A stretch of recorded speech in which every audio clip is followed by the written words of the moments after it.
Salut, ça y est, aujourd'hui on emballe. Alors j'ai ramené autour de moi tout ce que j'ai collecté cette année, tout ce que j'ai mis de côté, tout ce que les gens m'ont donné. Et alors il y a vraiment beaucoup de choses, les petites bourses, les petits emballages, tous les morceaux de tissu, tous les rubans, parce qu'on reçoit beaucoup de rubans de ce genre là. Celui-ci je crois que je l'avais eu autour d'une panettone, quelque chose comme ça. Et c'est un grand ruban vert, il est immense, je vais pouvoir le couper et fermer mes paquets avec. Tous les petits papiers qu'on reçoit dans nos colis, toutes les petites particules de calage, en craft. Alors c'est vrai que j'ai quand même beaucoup de choses. Souvent on me dit mais que fais-tu de tout ça? Et bien voilà, ça y est, c'est Noël. On va pouvoir commencer à imaginer des choses. J'ai collecté, alors voilà, encore des petits pochons. C'est tellement mignon. Et puis alors c'est vrai que on commence vraiment à en avoir beaucoup. Alors je sais pas chez vous, mais c'est vrai que c'est très joli, mais on en reçoit à tout va autour de tout ce qu'on achète. Celui-ci, il est très mignon aussi. Et des boîtes, alors toutes ces petites boîtes neutres, ça c'est absolument génial parce que elles sont nickel. Souvent, c'est juste pour que ton produit arrive intact, hein, ce qui est plutôt pratique. Mais en fait, tu la réutilises, elle est nickel. Je sais pas encore ce que je vais mettre dedans, mais par exemple, on pourrait tout à fait mettre une bougie. C'est parfait avec un petit ruban. J'ai quoi encore dans mon petit sac magique? Ah, j'avais récupéré aussi ça c'est tellement joli, c'est vraiment dans les tendances bohème et tout ça, c'est toujours utile. J'avais récupéré ce tissu, ce ruban plutôt, avec un petit lurex dedans, c'est très mignon. Bon, c'est pas dit que je vais l'utiliser, hein. J'ai récupéré du raffia aussi, le raffia c'est hyper sympa. Toutes sortes de chutes de tissu, alors ça en général, je les récupère chez des copines qui font de la couture ou bien... des fois aussi dans des entreprises, il y a des services de couture par exemple qui font des tests ou bien qui raccommodent des choses. Raccommodé vers du 5e siècle. Donc par exemple j'avais récupéré ce très beau tissu, donc ça c'est chez des copines dans lesquelles je vais recouper des furoshiki. J'ai récupéré encore des tissus en coton, bon encore d'autres tissus en coton, vraiment beaucoup, hein, dans mon petit panier magique, toujours plein de trucs. J'ai aussi conservé toutes ces petites frisures, et là je vous en parle tout le temps de ces frisures parce qu'en particules de calage on en a de plus en plus, en sachant que vous pouvez les faire vous-même, notamment avec vos papiers administratifs, papiers personnels que vous déchiquetez vous-même pour faire des petites boîtes surprises, des petits coffrets. C'est hyper chouette, comme vous voyez j'en ai beaucoup, mais en fait je les utilise aussi pour démarrer la cheminée, donc on a beaucoup de petites frisures comme ça dans notre cave, mais en fait je veux pas les jeter. J'essaye de leur trouver une seconde vie. Ah oui, j'ai ça aussi. Des petits patrons comme ça, parce que ce qui va devenir donc un patron. En fait, ce sont des plaques de carton carré qu'on a parfois dans le fond des gros colis, comme par exemple la fourche. Je les garde pour faire des furoshiki et c'est super utile parce que les furoshiki, j'en ai des tout faits, comme par exemple celui-ci qui est fabriqué à la main en France et qui est très beau. Donc celui-ci, c'est de Alterosac, qui est absolument parfait, mais je vous disais les années précédentes que des furoshiki, bon, j'en achète pas spécialement pour cet usage. Pourquoi? Parce que ça a un coût quand même. Quand tu fais 2-3 cadeaux, c'est mignon, c'est sympa, mais ça a un coût. Et puis j'aime bien aussi l'idée d'aller dans la récup jusqu'au bout, tout simplement. Après, voilà, libre à chacun. Moi, je vous confie mes petits trucs, mes petites astuces si vous avez envie. C'est plus économique, c'est plus écologique, c'est plus personnalisable aussi. Et puis, on est du coup adepte de l'upcycling et tout ça. Enfin voilà, c'est vraiment à vous de voir. Mais ce que je préfère faire, c'est donc les faire moi-même. Et donc c'est là qu'intervient mon super patron absolument génial, en sachant que ce carré est assez petit, ça c'est plutôt pour des petits cadeaux. Je vous mettrai des mesures en barre d'infos. Mais donc en gros, tout ce qu'il va vous falloir pour faire votre furoshiki, c'est un tissu, c'est mieux. Alors pour le tissu, soit vous récupérez des chutes comme je vous disais à droite à gauche. Des fois même on peut acheter des lots en fait de grosses chutes de tissu dans certaines boutiques. En fait ce sont des fins de rouleau que personne ne veut acheter, ça n'intéresse personne parce que c'est trop court. Ou bien je vous dis chez des créateurs aussi, des fois on peut récupérer des chutes. Je le mets bien à plat, je trace mon carré dans le tissu. Donc en général je peux utiliser un stylo bille parce qu'en fait c'est... ça s'efface au lavage, il n'y a pas de souci, mais sinon vous pouvez acheter une craie spéciale couture, que comme ça vous allez pouvoir tout bien faire, nickel, vraiment comme une pro. Ou un pro, bien entendu. On trace son carré et on découpe. Et là, c'est là qu'intervient la super petite astuce dont je vous parle chaque année. Donc j'ai investi dedans il y a plusieurs années et alors je ne regrette pas cet achat, je l'utilise sans arrêt, c'est Super Ciseaux. Si vous ne connaissez pas, je vous invite à vous pencher sur le sujet. Donc ce sont des ciseaux crantés que j'avais achetés sur le marché. Vous savez, on a souvent sur le marché un petit stand de mercerie à l'ancienne, quoi, où on vient acheter notre tissu au mètre, notre ruban, notre fil. Alors je dis à l'ancienne parce que c'est vraiment à l'ancienne, tu vois. Et je me souviens la première fois que j'y suis allée justement pour chercher ça, je me disais, attends, je suis la plus jeune. Mais c'est pas grave, du coup on prend des conseils. Et alors l'intérêt de ça, c'est génial, c'est que en fait ça va arrêter la maille. Donc ça va vous éviter de coudre derrière. Et ça c'est quand même fort sympathique, notamment quand on n'aime pas coudre ou qu'on n'a pas envie de perdre de temps, hein, tout simplement. On va couper directement dans le tissu et ça va arrêter le tissu et l'empêcher de s'effilocher, tout simplement. Vous voyez, on a une coupure très nette. En plus, je trouve ça super joli, concrètement pour Noël, avoir ces petits crans. Je trouve que c'est super joli, ça apporte un petit truc en plus encore que d'être bien cousu, hein. Franchement, le petit tourlet, c'est has-been, laisse tomber. J'ai la solution pour toi, c'est absolument génial. Donc vous coupez votre carré, donc il va être plus ou moins grand.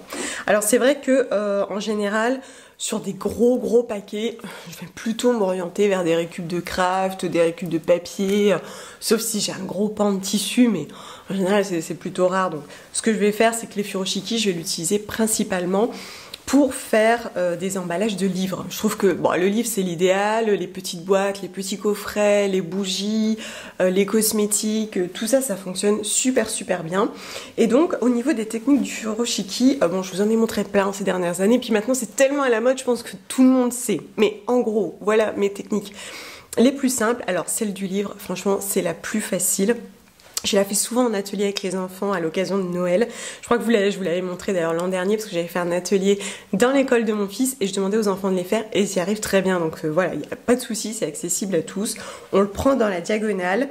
On pose son livre bien à plat. Je vous conseille d'utiliser plutôt un coton. Alors c'est là toute la difficulté parce que quand tu récupères des tissus, tu peux pas dire est-ce que tu pourrais me donner plutôt un 100% coton, plutôt joli, plutôt sur le thème de Noël. Tu prends ce que tu as.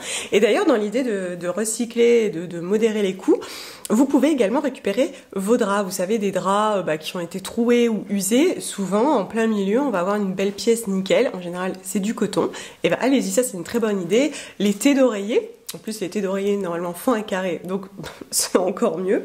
Mais bon, bref, donc prenez plutôt un coton, parce que sinon, ça va glisser, vous allez avoir un peu de mal. C'est quand même plus facile avec un coton.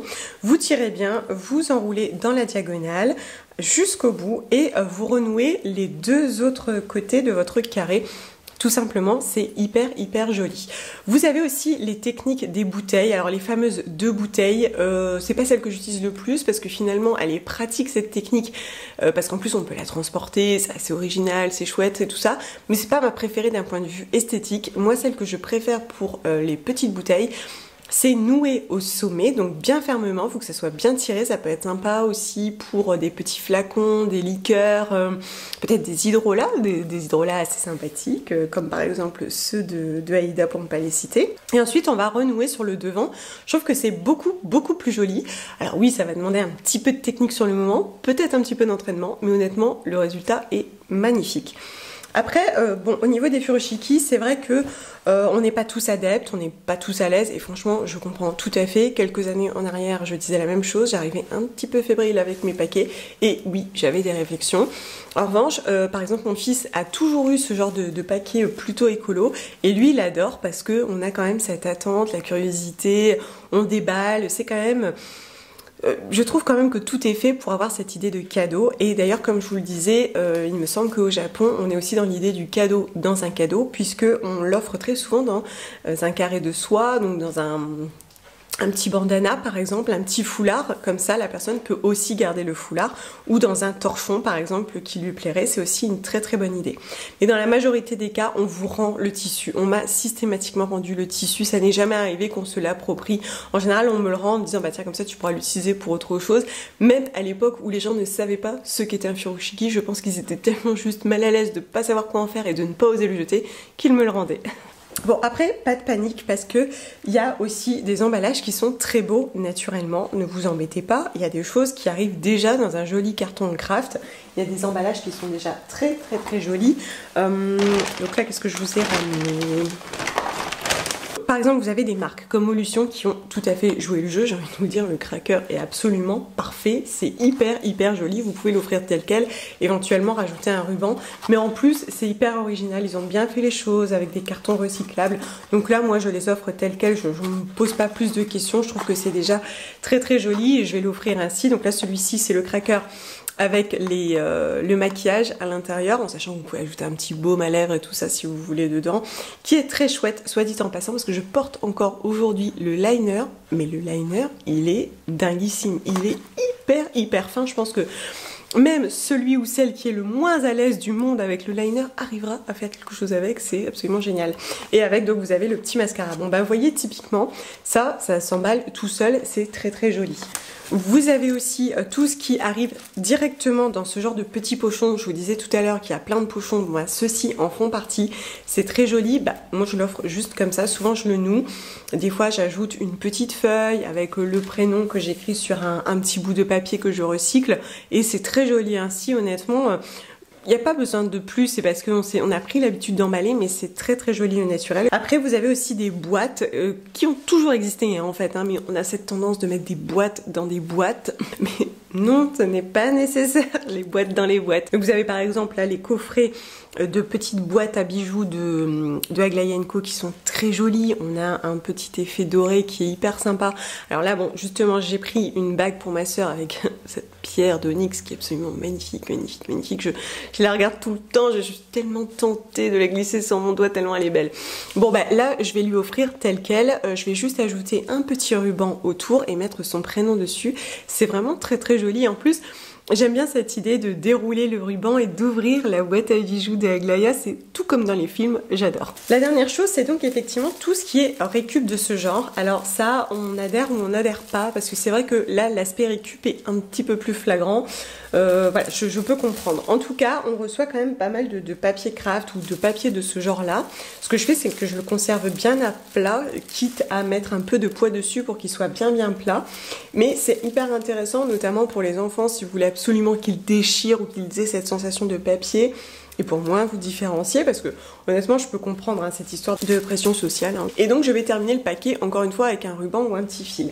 Ce que je peux faire des fois pour rendre les choses un petit peu plus glamour, un petit peu mieux finies, c'est ajouter un petit peu de végétal. Vous l'aviez vu l'an dernier, j'avais ramassé des feuilles, j'avais même écrit des prénoms au stylo blanc sur ces feuilles, c'était très joli. Et là, j'ai commencé à ramasser ce genre de choses.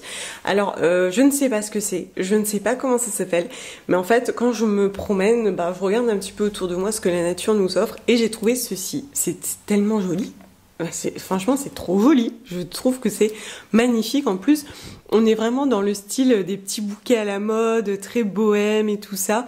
Et en fait, il y a un parc où mon fils aime aller avec ses copains. Et là, les plantes sèchent complètement et vont se renouveler l'an prochain. Et donc, elles sont totalement sèches. Je viens de le ramasser et elles sont comme ça. Et elles se tiennent, elles ne s'effilochent pas, rien. Elles ne perdent pas leur brin ou quoi que ce soit. Et ben, je vais les mettre un peu sur les paquets pour les rendre plus travaillés, qu'on voit un petit peu moins le côté récup, mais plus le côté personnalisé jusqu'au bout, mais aussi très nature. Finalement, moi je pense que c'est aussi une invitation à la reconnexion à soi et à la nature. Voilà, du coup, il n'y a plus qu'à emballer. C'est parti.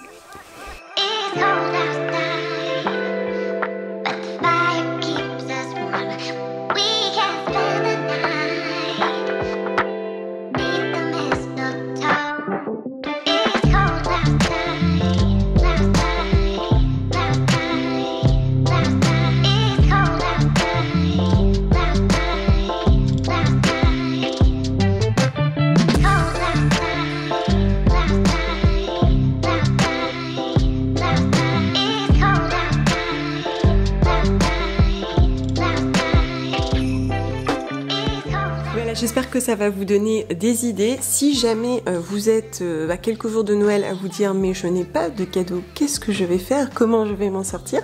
Sachez qu'il y a encore des petites idées sur le blog que vous pouvez piquer n'hésitez pas. Encore une fois, de toute façon, Noël, l'idée c'est pas de venir les bras ultra chargés, c'est juste d'être présent. Je pense que cette année particulièrement, tout le monde va bien comprendre l'idée d'être ensemble. Et puis, il y a une idée cadeau à laquelle on pense pas beaucoup, mais que j'aime énormément, c'est le jeu. Je vous parle beaucoup des livres et des jeux. Je trouve que ce sont de très jolis cadeaux qui se conservent, qui éventuellement même se transmettent, et je trouve ça hyper chouette. Donc là, direction une librairie. En général, on a de plus en plus de jeux dans les librairies et ils sont toujours de bons conseils. J'espère vraiment que ça vous aura inspiré, que ça vous aura donné envie de fêter Noël dans la joie, la bonne humeur et la douceur. Je vous souhaite de merveilleuses fêtes de fin d'année. Prenez soin de vous et je vous envoie des gros bisous.